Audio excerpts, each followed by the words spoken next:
Hello everyone, स्वागत है आप सभी का आज के इस वीडियो लेक्चर में। आज के इस वीडियो लेक्चर में हम कक्षा 12वीं के विषय राजनीति विज्ञान के 8वें अध्याय पर्यावरण और प्राकृतिक संसाधन के बारे में पढ़ेंगे। तो आइए शुरू करते हैं इस वीडियो लेक्चर को। तो सबसे पहले हम जान लेते हैं पर्यावरण का अर्थ। पर्यावरण दो शब्द परि और आवरण से मिलकर बना है। इसका मतलब हुआ वह आवरण जो वनस्पति तथा जीवन जंतुओं को ऊपर से ढके हुए है। ऐसा आवरण जो सारी वनस्पति तथा जीव जंतुओं को ऊपर से ढके हुए है, ऐसे आवरण को हम पर्यावरण यानी पर्यावरण का नाम देते हैं। उसके बाद शब्द है संसाधन। संसाधन मनुष्य के उपयोग के जितने भी साधन हैं उनको हम संसाधन कह सकते हैं। इसके बाद हम बात करते हैं प्राकृतिक संसाधन। जो भी साधन हमें मनुष्य के उपयोग के लिए सीधे प्रकृति से प्राप्त होते हैं तो उनको हम कहेंगे प्राकृतिक संसाधन। अब बात करते हैं हम विश्व राजनीति में पर्यावरण की चिंता। सबसे पहली चिंता है घटता कृषि योग्य भूमि और उस भूमि की उर्वरता निरंतर घट रही है, ये सबसे पहली चिंता का विषय है।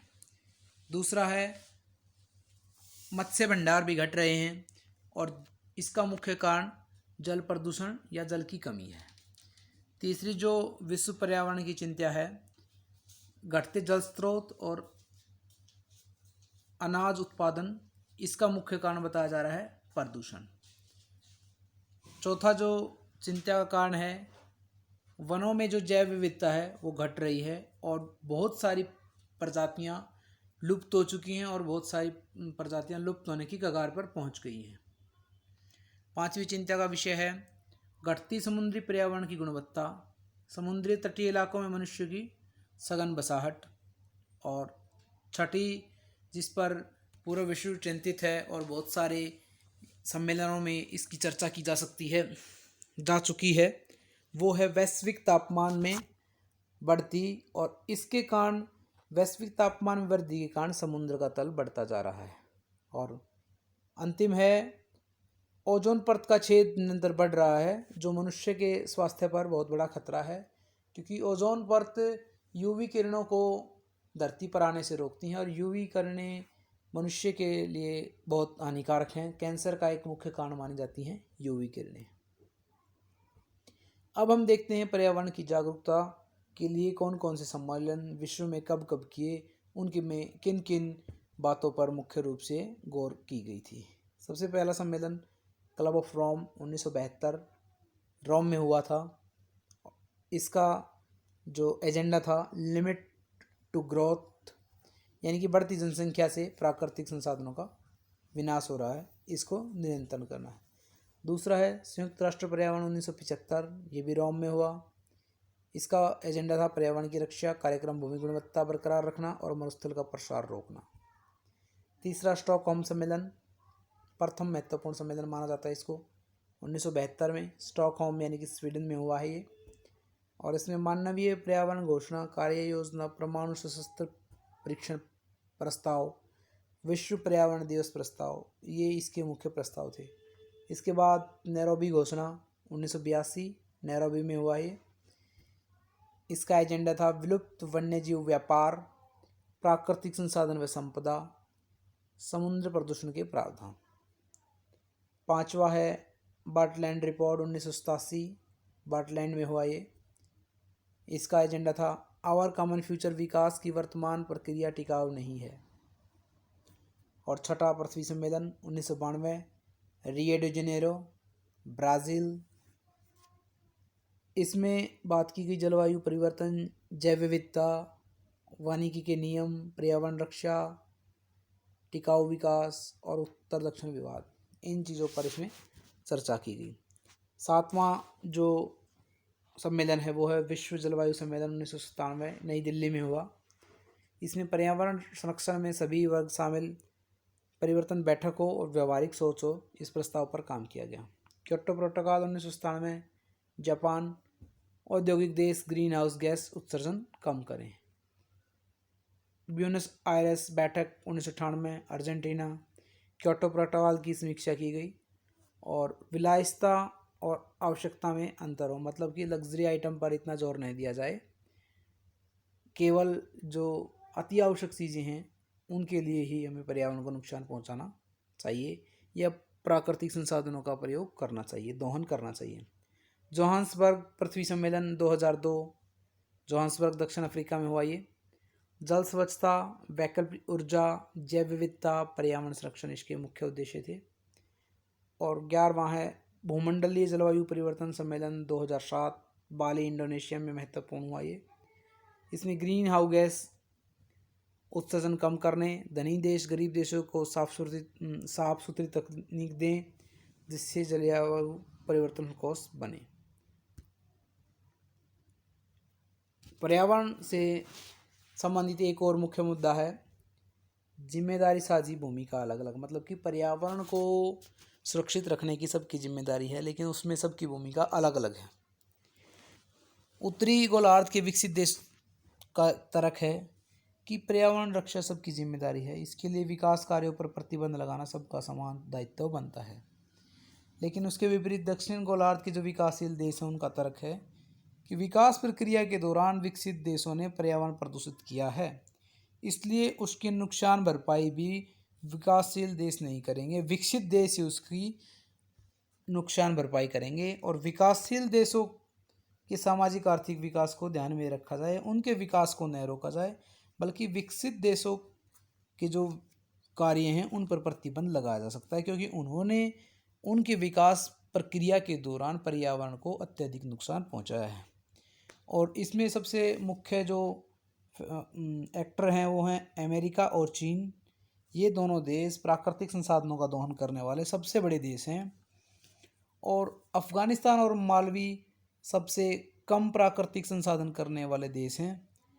इस बीच चीन ने एक बार यह माना कि ग्रीन हाउस गैसों के उत्सर्जन के मामले में अब वो अमेरिका के बराबर आ गया, मतलब अमेरिका और चीन दोनों ही बराबर मात्रा में ग्रीन हाउस गैसों का उत्सर्जन कर रहे हैं, जो वैश्विक ताप वृद्धि के लिए सबसे मुख्य कारण है।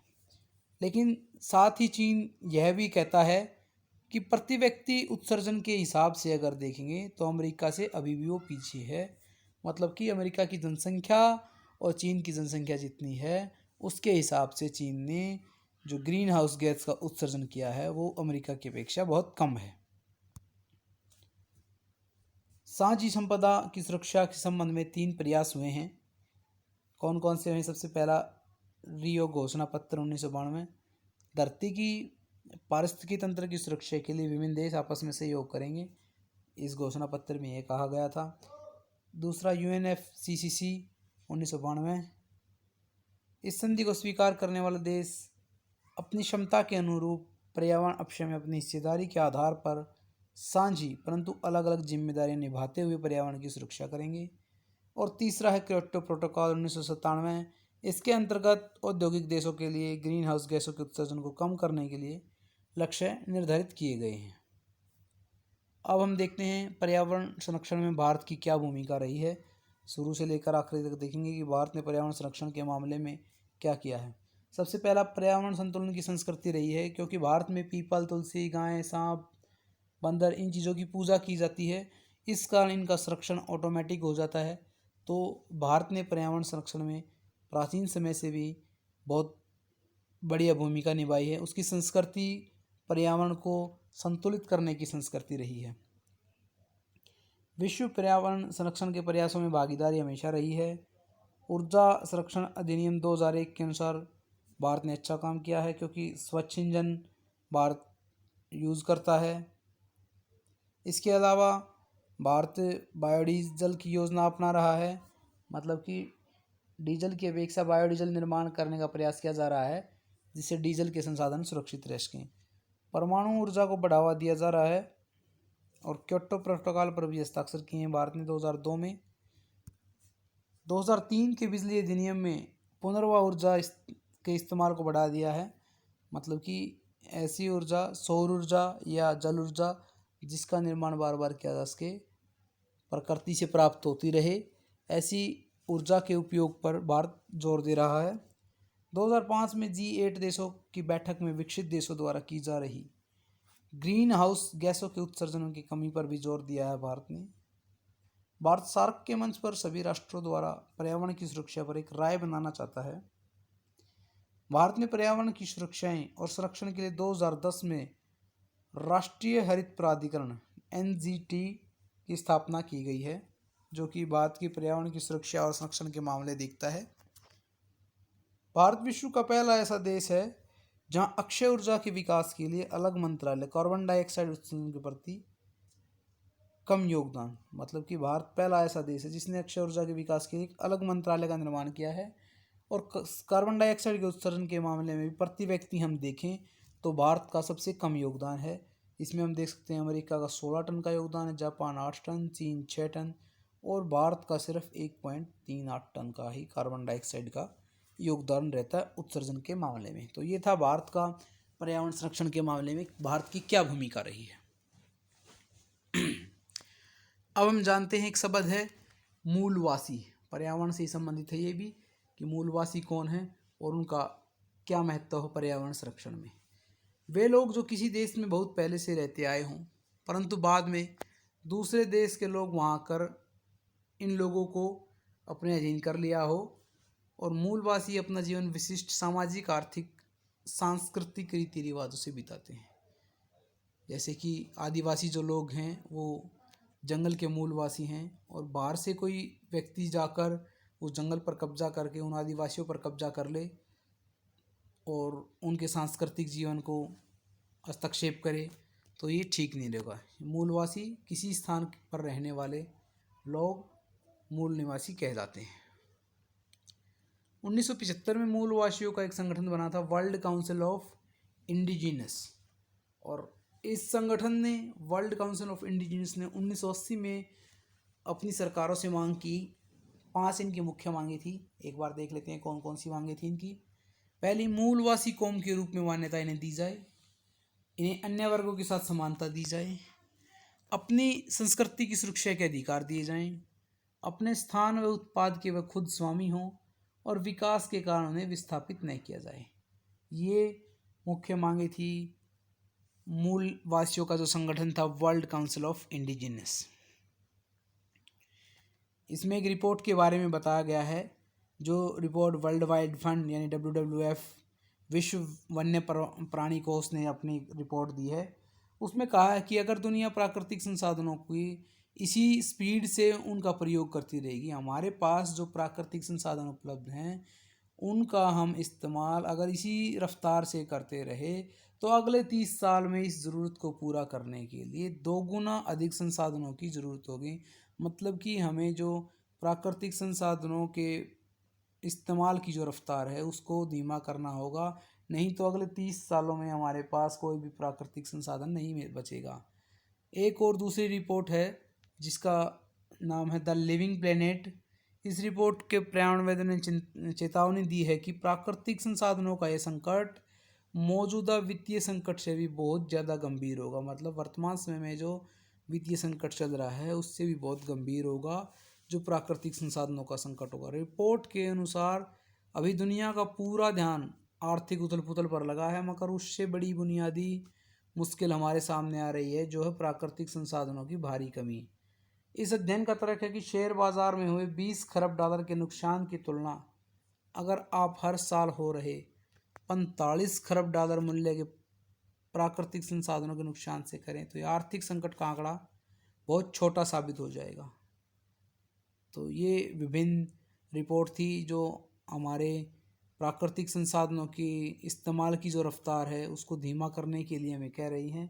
मतलब कि हमें अपनी आवश्यकता के अनुसार ही प्राकृतिक संसाधनों का उपयोग करना चाहिए, नहीं तो आने वाले समय में हमें उपयोग करने के लिए मानव जाति के पास कोई भी प्राकृतिक संसाधन नहीं बचेगा। पर्यावरण सुरक्षा को लेकर विभिन्न देशों की सरकारों ने, सक्रिय पर्यावरणीय कार्यकर्ताओं ने कई आंदोलन चलाए हैं। उनके बारे में हम बात करते हैं। भारत में जो वन आंदोलन चलाए थे जो बहुत ही प्रसिद्ध हुए थे, चिपको आंदोलन, पेड़ों की कटाई बचाने के लिए लोग पेड़ों से चिपक कर उनकी रक्षा कर रहे थे। इसके अतिरिक्त ऐसे आंदोलन दूसरे देशों में भी चले हैं, जैसे चिली, ब्राज़ील, मलेशिया, इंडोनेशिया आदि देशों में भी इस प्रकार के आंदोलन चलते रहे हैं। ऑस्ट्रेलिया में खनिज उद्योगों के विरोध में भी आंदोलन चले हैं। थाईलैंड, दक्षिण अफ्रीका, इंडोनेशिया, चीन और भारत में बड़े बांधों के निर्माण के विरोध में आंदोलन चले हैं, जैसे कि नर्मदा बचाओ आंदोलन है, भारत का प्रसिद्ध आंदोलन है, जो कि नर्मदा नदी पर जो बांध, सरदार सरोवर बांध निर्माण का कार्य चल रहा है, उसके विरोध में चल रहा है नर्मदा बचाओ आंदोलन। ये प्रसिद्ध आंदोलन है। अब हम बात करते हैं संसाधनों की भू राजनीति। यूरोपीय देशों के विस्तार का मुख्य कारण उसके अधीन देशों का आर्थिक शोषण रहा है। मतलब यूरोपीय देशों ने अफ्रीका, एशिया और लैटिन अमेरिका के देशों को अपने उपनिवेश बनाया और उनका आर्थिक शोषण किया। जिस देश के पास जितने संसाधन होते हैं उसकी अर्थव्यवस्था उतनी मजबूत होती है और वो देश उतना ही मजबूत माना जाता है। इसमें 3 मुख्य फैक्टर हैं। इमारती लकड़ी। पश्चिम के देशों ने जलपोतों के निर्माण के लिए दूसरे देशों के वनों पर कब्जा किया ताकि उनकी नौसेना मजबूत हो और विदेशी व्यापार बढ़ा सके। ऐसा भारत के साथ भी हुआ। अंग्रेज़ों ने भारत पर कब्जा करके भारत के वनों की कटाई की और उन वनों की लकड़ी से, इमारती लकड़ी से जलपोतों का निर्माण किया और नौसेना को मजबूत बनाया। दूसरा जो संसाधन है वो है तेल भंडार। विश्व युद्ध के बाद उन देशों का महत्व बढ़ा जिनके पास यूरेनियम और तेल जैसे संसाधन थे। विकसित देशों ने तेल की निम्न आपूर्ति के लिए समुद्री मार्ग पर सेना तैनात कर दी। मतलब जिसके पास तेल भंडार है वो एक मजबूत शक्तिशाली देश माना जाता है। तीसरा है जल। पानी के नियंत्रण और बंटवारे को लेकर लड़ाइयाँ हुई। जॉर्डन नदी के पानी के लिए 4 राज्य दावेदार हैं: इज़राइल, जॉर्डन, सीरिया और लेबनान। ये चारों ही देश जॉर्डन नदी के पानी पर अपनी दावेदारी पेश कर रहे हैं, क्योंकि भविष्य में पानी भी एक ऐसा संसाधन होगा जिसके पास पानी है उसे शक्तिशाली देश माना जाएगा। चीन अमेरिका जिम्मेदार हमने बात की थी। पर्यावरण के नुकसान में चीन और अमेरिका सबसे बड़े देश हैं जो सबसे ज़्यादा पर्यावरण को नुकसान पहुंचा रहे हैं, क्योंकि उनके वहाँ पर जो कार्बन डाइऑक्साइड उत्सर्जन की दर है वो विश्व में सबसे अधिक है। विश्व राजनीति के दायरे को इस चीज़ ने बढ़ा दिया है, जिसमें गरीबी और महामारी विषयों के साथ साथ पर्यावरण और प्राकृतिक संसाधनों जैसे विषयों को भी शामिल किया गया है। पर्यावरण के ह्रास से उत्पन्न समस्याओं की ओर विश्व का ध्यान आकर्षित किया है, जिससे आने वाले समय में वैश्विक पर्यावरण का संरक्षण किया जा सके। जैव विविधता की हानि का कारण भी पर्यावरण का ह्रास है। मतलब कि जो बहुत सारी प्रजातियां विलुप्त हो रही हैं उसका मुख्य कारण पर्यावरण का नुकसान है, पर्यावरण का जो ह्रास हो रहा है। ओजोन परत की हमने बात की थी, मनुष्य के लिए सबसे खतरनाक है। कैंसर की बीमारी इससे ज़्यादा फैलती है। ओजोन परत सूर्य से आने वाली यूवी किरणों को रोकती है, पृथ्वी पर पहुंचने से रोकती है, लेकिन ओजोन परत में छेद तो हो रहा है जो निरंतर बढ़ रहा था, जिसके कारण मनुष्य के स्वास्थ्य पर खतरा मंडरा रहा है। इसके अलावा समुद्र तटीय क्षेत्रों पर प्रदूषण के बढ़ने से समुद्री पर्यावरण की गुणवत्ता में भारी गिरावट आई है।